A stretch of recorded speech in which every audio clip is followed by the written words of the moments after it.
Hi, I'm Nick Palmisciano. And I'm Matt Finney. And I'm Pokey. And I'm Thomas Hunt. And this is the Bad News Network.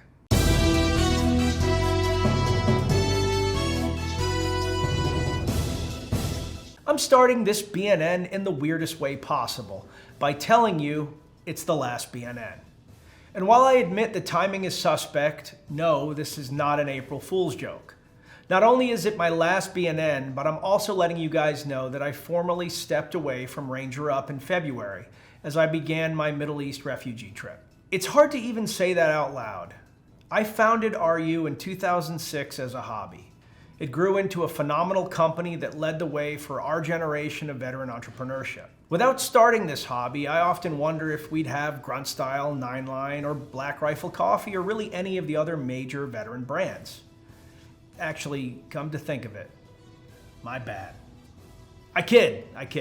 My story is kind of the opposite of a lot of entrepreneurs. I didn't start this because I needed a job or had a grand vision for an apparel brand for vets. I started it because when I got out, I got a great job that I thought was going to give me everything I was looking for: money, status, an easy life after the hard life of the military. I found out quickly that none of that stuff meant very much to me, and I'm not really equipped for an easy life. And at the heart of all of it, I missed you guys. I missed the camaraderie of the military. I missed the mission. I missed doing something meaningful with my life. And for years, you, and I mean this sincerely, each and every one of you fueled me to do more and to be the best version of myself possible. I wanted our organization to be the anti-dysfunctional veteran brand. I wanted to show that veterans can do anything, think deeply, and be a force for good. We did amazing charity events, made a difference in a ton of lives, and we even made a #1 Hollywood movie. We had fun too. We threw great parties, we supported MMA fighters, we pissed off Michael Bisping. I wouldn't trade any of it for anything in the world. What an amazing ride this has been. 3 years ago, we did a venture capital deal that allowed Ranger Up to jump to the next level. And it worked. We significantly grew the company. Our warehouse in North Carolina shut down in favor of a larger one run by our new ownership group, Airwaves in Ohio. It was weird and exciting to not be the one to ship things anymore, and it marked a big departure for me personally. A year after that deal, I did something I never thought I would do. I stepped down as CEO of Ranger Up and began my latest venture, Dieseljack Media. I'd been spending more and more time helping entrepreneurs, especially veteran entrepreneurs, take their businesses to the next level. I decided that was the area I wanted to invest my time. Doing Range 15 gave me a passion for film, and helping people surpass my achievements in business and avoiding my mistakes while doubling down on my wins gets me fired up. I love everything about my new job, but RU had been a piece of me for so long that I wanted to remain involved. I stayed on as a contractor for the past 2 years, helping the company transition to become an autonomous entity that didn't need me. Last August, when Kabul was overrun by the Taliban, I was one of the 12 guys running around Afghanistan helping evacuate people. It's one of the dumbest and most satisfying things that I've ever done, and saving 12,000 people during those 10 days gave me a renewed sense of purpose.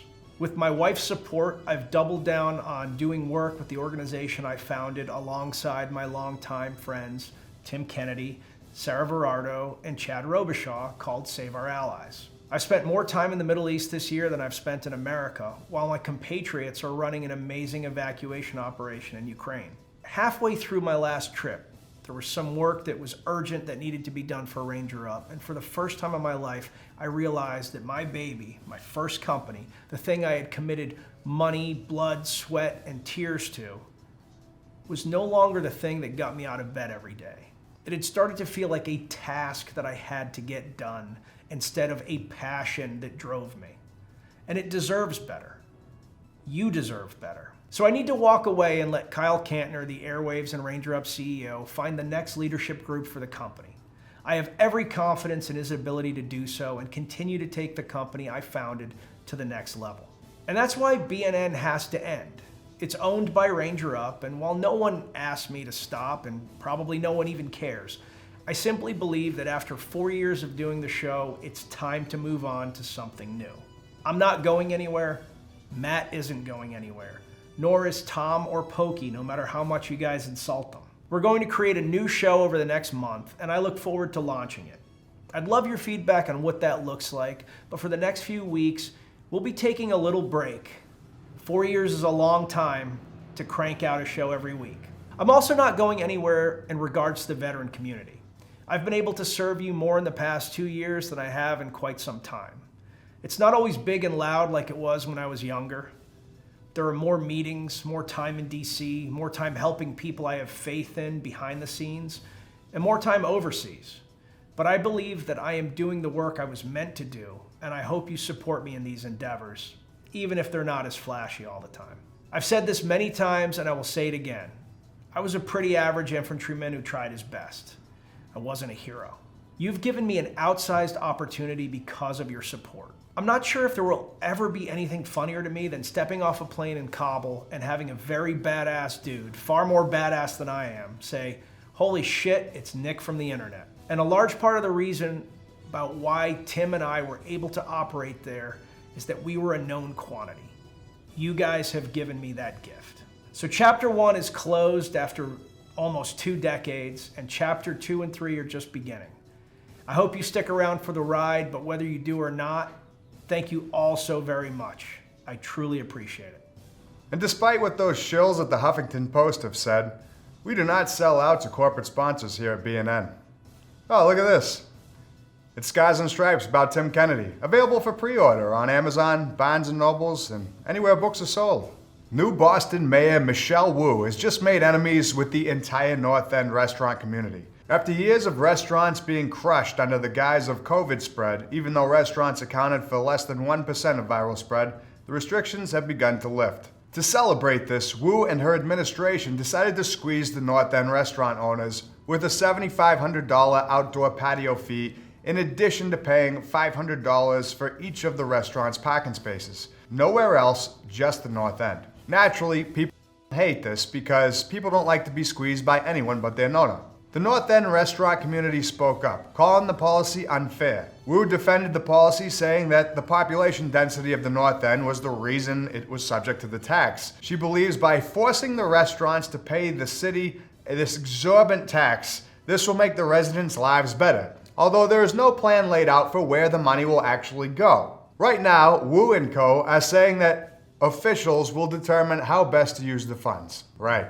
Without an actual plan of action for even a single cent, it's unlikely that all or even some of this extortion fee will be used to do anything in the way of improvement in the North End. Rather than kick in the doors of Wu's office and hang her by her feet out the window of a tall building, North End residents and restaurant owners have opted to start a petition to put an end to being extorted by Wu. It has so far gathered thousands of signatures and continues to grow. I don't know what effect a petition will actually have on people in power who clearly don't give a shit about small business owners, but I will say that it's the nicest restaurant owners of the North End will ever be to this woman again. And in a completely shameless pitch, if you do find yourself in the North End of Boston, head over to Salem Street and sit down for one of the best meals of your trip at Locante's. Ask for Chris and Carla and say hello to Mario. Best of luck to the North End against the new mayor. How wooed. The war in Ukraine. Because our team at Save Our Allies has a lot of very specific ground information, I'm going to refrain from covering that, other than to say that the US media is vastly underreporting the suffering that is happening there. Instead, I will focus on the high-level issues that are present. Regardless of what some outlets have reported, Russia is not playing 8D chess here. The attack has not only slowed, but Ukrainians have pushed back Russians in many areas, retaking lost ground, strengthening supply lines, and last night have even gone on the offensive into Russian territory with a 2-helicopter attack on a fuel depot, which the Russians had the audacity to complain about.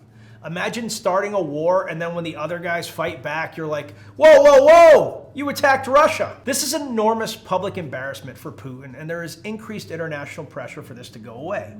China agreed today with the EU that it is in the best interest of the world for them not to provide Russia with support. Whether that actually happens remains to be seen, but even the statement does much to damage Russia. Russia's system is very gray compared to what we think. We like to think of it as a country that's kind of ruled by Putin and then some oligarchs, and that's partially true. The oligarchs control wealth and industries, but they control those industries at the behest of the government. So even if all the oligarchs banded together against him, in theory, Putin could simply appoint new oligarchs to run those industries. The real political power, Putin's inner circle, are personal appointees that have loyalty to him. Buying that loyalty away from him will be a challenge. Now, many people, including President Biden and Senator Graham, have alluded to the fact that maybe the world might be better off without Putin in power, hinting that an overthrow by the Russian people would solve all of this. But that isn't a simple thing. Every aspect of the government is controlled by a Putin loyalist, and the one oligarch that actually stepped out to have talks with Ukraine seems to have been poisoned. Even everyday citizens that rise up and protest are jailed, so this is not an easy ask from the West. Nevertheless, cracks are beginning to show. Russia has lost tens of thousands of soldiers, hundreds of tanks and planes, and are cut off from the goods and services that they've grown accustomed to since the early 90s and the fall of communism. It's clear that Russia's military is in a dilapidated condition, and without executing a full-scale, total war scenario on civilian targets, their ability to win this war decreases daily. The last bullets they have in their gun are chemical weapons, and there's some evidence that they've already used them, and nuclear weapons, which would make them the enemy of the entire world. The fundamental question is, were Putin to give that order, would his generals comply? This war is bad for Russia, obviously bad for Ukraine, bad for Europe, and bad for the entire world. A reasonable person would end this conflict immediately, but Putin is far beyond reasonable. He needs a lifeline out that preserves Russian status, or he's not going to walk away. And that lifeline doesn't appear to be coming. That means more than ever, the conclusion to this conflict will reside in the will of Putin's most trusted lieutenants. Do they value him and their status more or less than what is in the best interest of their nation? Time will tell. And on to our next portion of the... Oh my God! Tim Kennedy with Nick Palmisano, Scars and Stripes, releasing June 7th, 2022, now on pre-sale. How did I even get this? This is good. Several hundred Russian troops have been withdrawn in the Chernobyl nuclear facility in Ukraine after suffering from acute radiation sickness and are being treated in Belarus. Word about the sickness came soon after Ukrainian officials claimed that Russian troops looted and destroyed a specialist laboratory containing highly active radioactive samples from the decommissioned nuclear plant.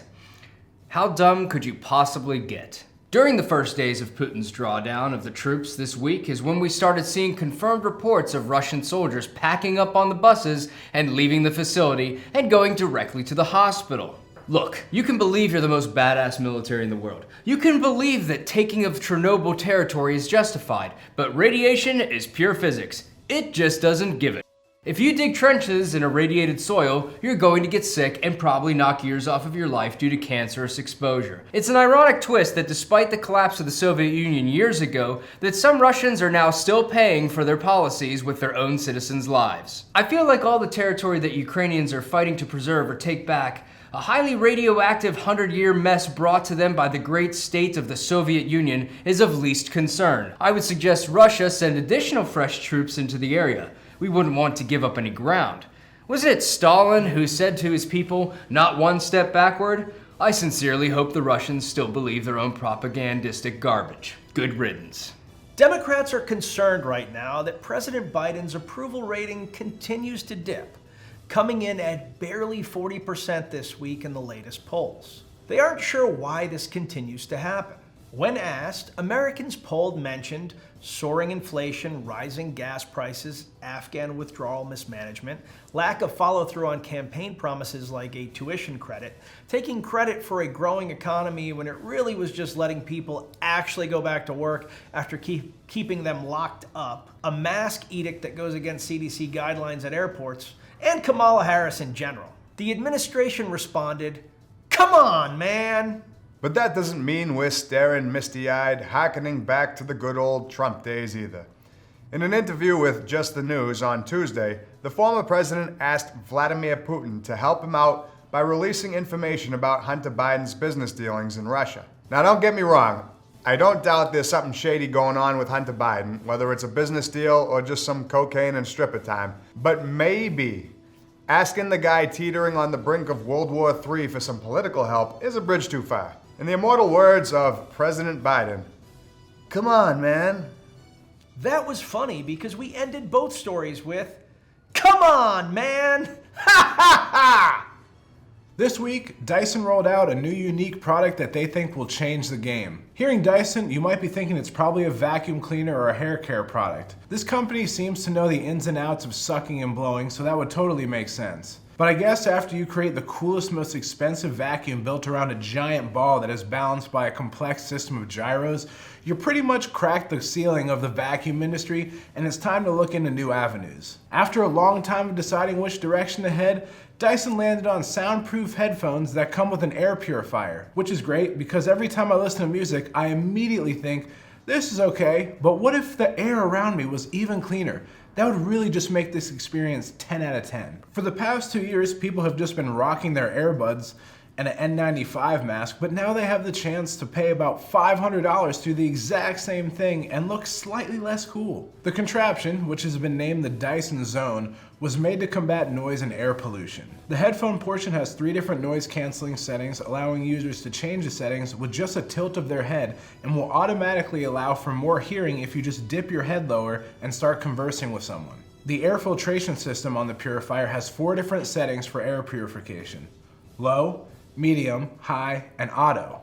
I'm not sure why there are even options. Are people gonna choose between semi-dirty, full dirty, or clean air? You know what? Today seems like a good day to breathe all the air from the city in. I did 3 days of high air purification. I deserve this. The Dyson Zone has been in production before the COVID pandemic, which means the folks at Dyson may have gotten super lucky with folks having post-quarantine jitters and not wanting to breathe anyone else's dirty mouth air. The air purifier does clean people's air, but it was not made to be a replacement or substitute for surgical masks, which I know is disappointing for surgeons who want to operate on patients while blasting Livin' La Vida Loca into their ears.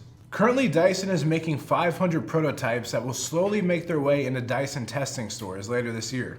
If you were thinking to yourself, why would I need headphones and an air purifier in one? You're not alone. I was thinking the same thing. But luckily for us, Dyson thought of that and made it so you can wear it as a combination or just headphones, and even made a classic face mask attachment that seals your face edge to edge. So if you ever need something that purifies air, allows optimal music enjoyment, and a shield from people's spit and mouth bacteria, does Dyson have a product for you? But wait, there's more! Not only do you get all these amazing benefits, you also look like a Gen Z version of Bane or a Backstreet Boy that ended up becoming one of those drug huffers from Mad Max. When asked how they thought they would be able to compete with headphone companies like Beats and Skullcandy, Dyson replied, "They merely adopted the music. We were born in it, molded by it." In other news, whoa!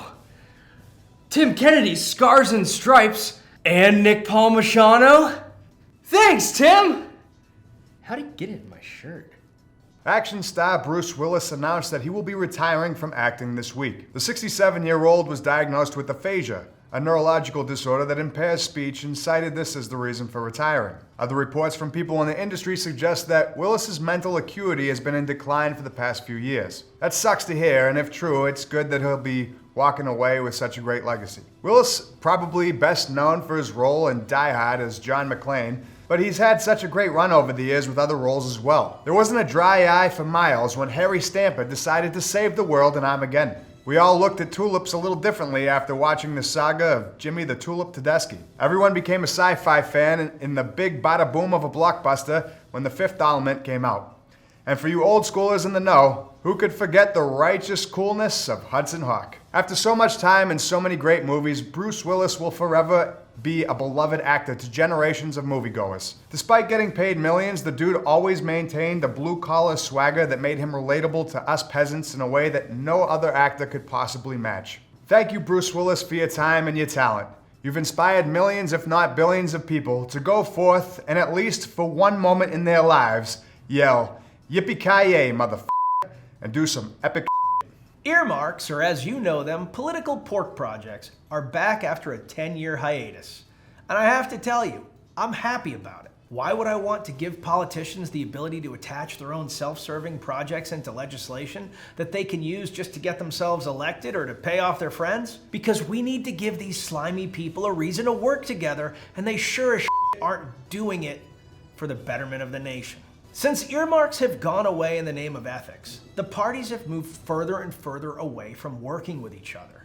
It's easy to do a no vote after no vote when there's no penalty for you or your constituents to do so. But it becomes a little harder when you really need the support of representatives from other parties to get your pork projects work into different bills. So in short, rather than try to make politicians do the right thing, because that didn't work, I'm hoping that by letting them do the wrong thing again, we get to the right conclusion, or at least to a slightly better one. I cannot believe I just said that. I swear to God, I used to be an idealist. A Florida judge closed the book on the lawsuit involving the condo tower collapsing a year ago in June. An $83 million settlement was reached between the condo company, the current existing owners, and the families of those who lost loved ones in the collapse. Payout is contingent on whether or not the property sells for $120 million. The judge said that the settlement is based on fairness. 83 mil spread across 242 families.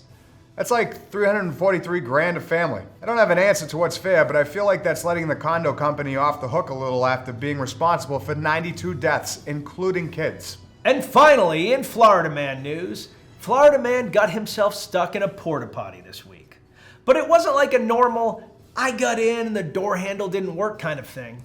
He closed the door on his own foot, locked it, and then couldn't unlock it. So he somehow didn't notice his foot hanging out the door and managed to close it. I feel like this would not be very easy. Anywho, 34-year-old James Grouse was finally found because he was screaming his balls off and people called the police. The cops showed up and thought, this is odd. How did he get his foot stuck in there? When they freed him, they searched the porta potty and found a shitload of fentanyl, a syringe, and some other drugs. Mystery solved. Florida Man, for 4 long, glorious years, we have never had a problem with you coming through.